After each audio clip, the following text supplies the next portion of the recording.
you are, you're at Save Calgary and you're, very adept in Alberta provincial politics, but you are also a wise man when it comes to federal politics. And that's one of the reasons I wanted to have you on the show.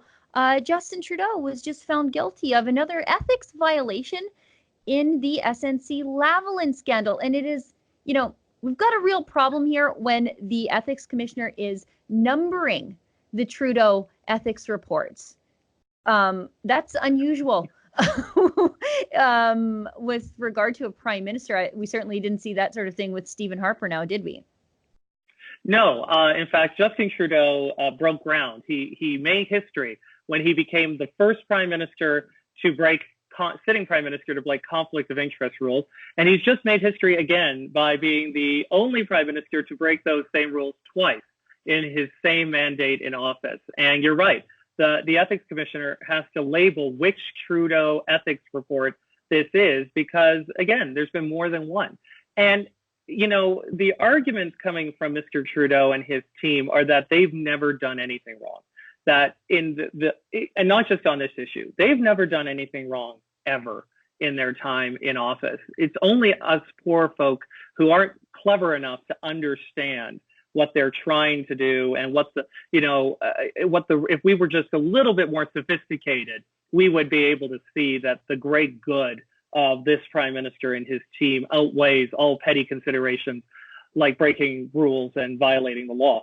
So, I hope that Canadians do take a really good hard look at the fact that this is a prime minister who's been sanctioned several times for breaking laws.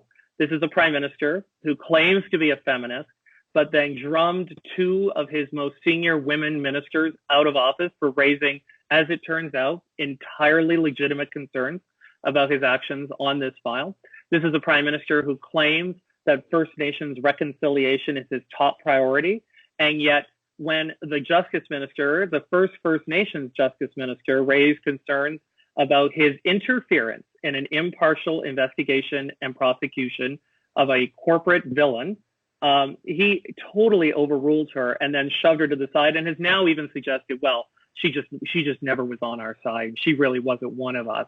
So to me, I hope voters really do take a good hard look at this prime minister. The federal Conservatives under Andrew Scheer have been running this campaign saying not as advertised about Justin Trudeau. And I think that's really spot on. He's not a feminist. He's not a consultative leader. He's not a champion for First Nations people. He is a preening bully who, if he doesn't get his own way, will throw everybody else under the bus. And he's not sorry because in his mind, he couldn't possibly ever do anything wrong. That's an excerpt from my weekly show, The Gun Show. It airs every Wednesday at 7 p.m. Mountain Standard Time. Each week, I bring you an informal interview with an interesting newsmaker or citizen activist you might not have heard of, but who is making a big difference in Canadian politics. And we'll talk about issues in a way you'll never see done in the mainstream media. To subscribe, go to therebel.media/shows.